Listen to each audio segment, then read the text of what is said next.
Hello student, সৃষ্টি coaching এর পক্ষ থেকে তোমাদের সবাইকে স্বাগতম। আশা করি সবাই ভালো আছো।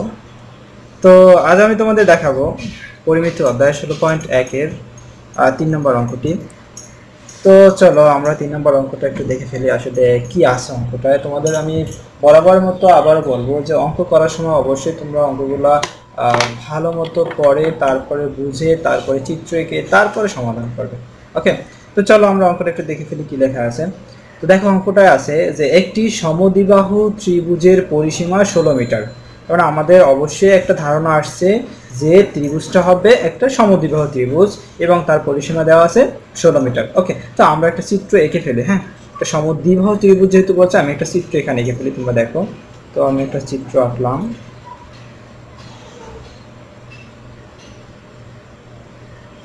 আচ্ছা, মনে করি এই বাহুটা এবং এই বাহুটা সমান। সমদ্বিবাহু ত্রিভুজ যেহেতু বলছে, আমি একটু নাম দিয়ে নিই এ বি সি। তো মনে করি এই দুইটা বাহু সমান এবং এই বাহুটার মান আমরা এখনো জানি না। তো যাই হোক, সমদ্বিবাহু যেহেতু বলছে এই দুইটা বাহু সমান, আমরা ধরে নিলাম এই দুইটা বাহু সমান। তাহলে এই আমাদের একটা সমদ্বিবাহু ত্রিভুজ এবং এর পরিসীমা মানেটা কি আমি আবারও বলছি, তোমরা ভালো মতো জেনে নাও। যে কোনো কিছুর পরিসীমা মানে সবগুলো বাহুর যোগফল। যেহেতু ত্রিভুজের পরিসীমা, যেহেতু এটাও একটা ত্রিভুজ, তার মানে পরিসীমা মানে এই বাহু এবং এই বাহুর যোগফল। ওকে, তো এরপরে আমরা দেখি তাহলে 3 বাহুর যোগফল দেওয়া আছে আমাদের 16 মিটার। এটা আমাদের একটা পয়েন্ট। এরপরে দেওয়া আছে কি যে এর সমান সমান বাহুর দৈর্ঘ্য, সমান সমান বাহু বলতে এই বাহু এবং এই বাহু, সমান সমান বাহুর দৈর্ঘ্য দেওয়া আছে ভূমির 6/5 মানে ভূমির 5/6 অংশ। এখন ভূমি কত? ভূমির এত অংশ বলছে, সমান সমান বাহুর মান হবে যে ভূমি দেওয়া থাকবে সেই ভূমির এত অংশ। তাহলে ভূমির মান আমাদের জানতে হবে, কিন্তু আমাদের কাছে কোনো ভূমির মান আছে কিনা দেখি। 5/6 অংশ হলে ত্রিভুজটির ক্ষেত্রফল নির্ণয় করো। তার মানে আমাদের কাছে কোনো ভূমির মান দেওয়া নাই। তাহলে আমাদের কি করতে হবে? এই ভূমির মানটা আমাদেরকে ধরে নিতে হবে। তাহলে আমরা কত ধরবো? আমরা ভূমিকে x ধরে নিই। দেখো, এখন ভূমিকে যদি আমরা x ধরি তাহলে বলছে সমান সমান বাহুর কি হবে যে ভূমির থেকে 5/6 হবে। তার মানে x এর 5/6। তাহলে x এর 5/6 মানে কত? আমরা একটু সমাধান করে অঙ্কটা করে ফেলি। হ্যাঁ, তো আমরা ধরে নিলাম যে ভূমি হচ্ছে x। তাহলে আমরা ওই কথাটা এখন এখানে লিখে ফেলি যে মনে করি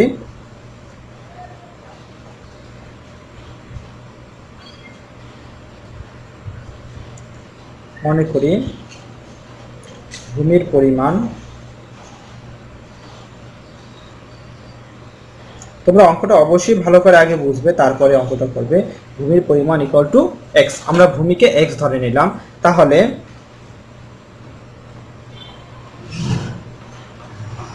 তাহলে সমান সমান বাহু কি হবে? সমান সমান বাহু সমান সমান, দেখো সমান সমান বাহুটা কি হবে? সমান সমান বাহু হবে আমাদের যে ভূমি দেওয়া আছে সেই ভূমির 5/6। এখানে বলাই আছে যে ভূমি দেওয়া আছে ভূমির 5/6, তার মানে ভূমি কত আমার? x।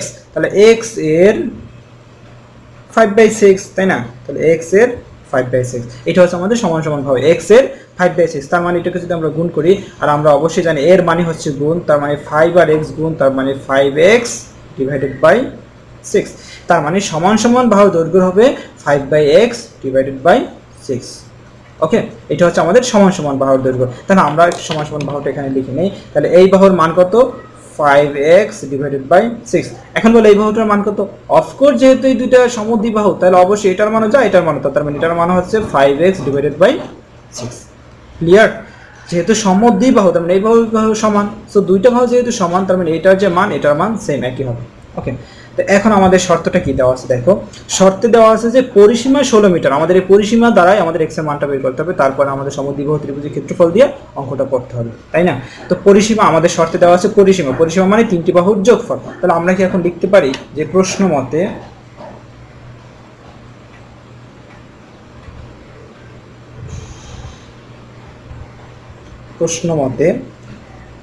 3 বাহুর যোগফল মানে কি? দুইটা বাহু আছে 5x ডিভাইডেড বাই 6 প্লাস আবার 5x ডিভাইডেড বাই 6 প্লাস আর আছে কত? x। 3 বাহু আর ভূমির মান আছে আমাদের x ইকুয়াল টু এই তিনটা বাহুর মান হবে কত? 16। ওকে, তিনটা বাহুর মান হচ্ছে আমাদের 16। বা এখন আমরা কি করব, এটাকে লসাগু যদি করি তাহলে লসাগু করলে কি হবে? 6।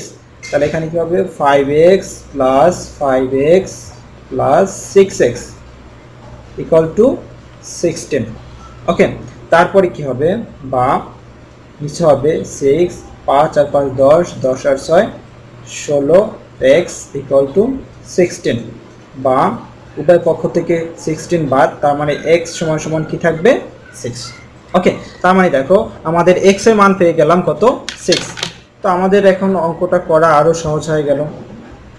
আমাদের মূল টার্গেট ছিল x, তার মানে আমরা ভূমির মান পেয়ে গেছি, তাই না? আমরা ভূমির মানটা পেয়ে গেছি। এখন আমাদের নির্ণয় করতে হবে কি সমান সমান বাহুর মান কত। আমরা যেহেতু ভূমির মান পাইছি 6, তাহলে আমরা এটা লিখে ফেলি। অতএব ভূমির পরিমাণ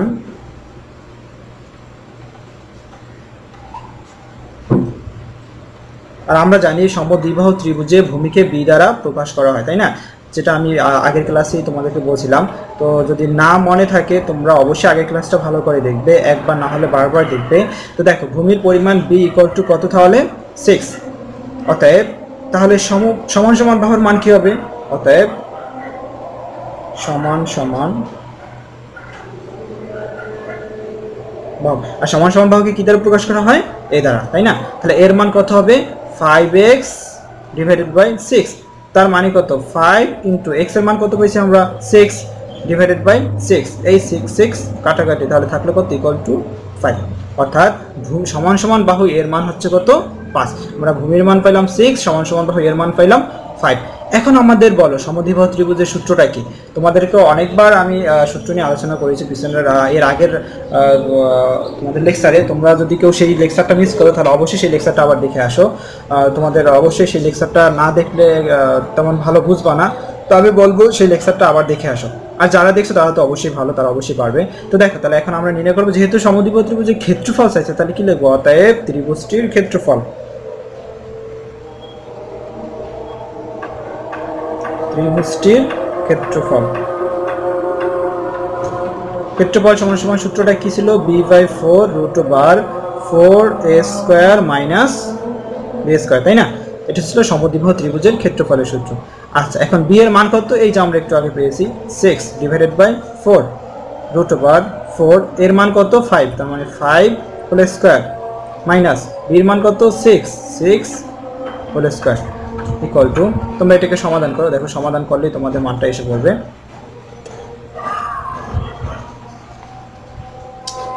তাহলে আসে 6/4 √4 ইন্টু আচ্ছা 5² তার মানে হচ্ছে 25 মাইনাস 36 ইকুয়াল টু, আচ্ছা টোটালটা যদি সমাধান করি তাহলে আসে 6/4 √25 100 মাইনাস 36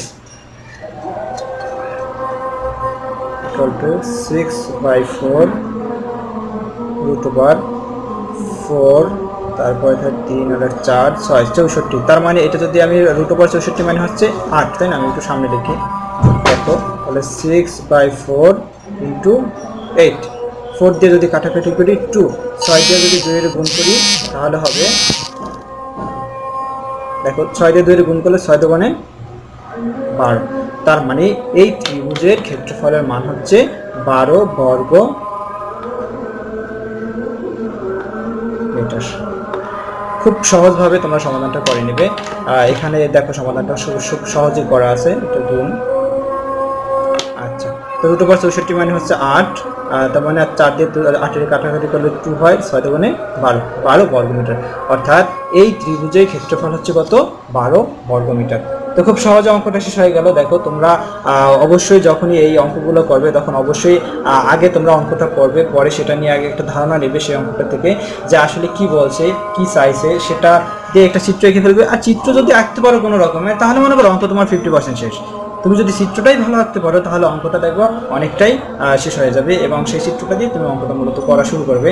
আর অবশ্যই বলবো যে কি কি পয়েন্টগুলো দেওয়া থাকে সেই পয়েন্টগুলো তোমাদের একটু খেয়াল করতে হবে। দেখো আমাদের পরিসীমা দেওয়া ছিল, পরিসীমা দিয়ে আমরা x এর মান বের করে ফেললাম, x মানে ভূমির মানটা পেয়ে গেলাম। এরপরে আমরা ধীরে ধীরে সব মানগুলো পেয়ে গেলাম, ক্ষেত্রফল নির্ণয় করে ফেললাম খুব সহজে। আর অঙ্কটা তোমাদের জন্য খুবই ভালো, বিশেষ করে সৃজনশীলে দিতে পারে, এবং এইভাবেই এই সব অঙ্ক দিয়ে সৃজনশীল করে। তো ভালো থাকো সবাই, দেখা হবে আগামী লেকচারে। আর হ্যাঁ, আগামী লেকচারটা পাওয়ার জন্য তোমাদের কি করতে হবে, অবশ্যই আমার চ্যানেলটাকে সাবস্ক্রাইব করে রাখতে হবে, বেশি বেশি কমেন্টস করতে হবে, তোমাদের কমেন্টসের উপর ভিত্তি করেই লেকচারগুলো করা হয়। তো তোমরা যদি বেশি বেশি কমেন্টস করো আমি ভালো ভালো চেষ্টা করব তোমাদের সেই কমেন্টসের উপর ভিত্তি করে লেকচারগুলো দেওয়ার জন্য। ওকে, সবাই ভালো থাকো, খুদা হাফেজ।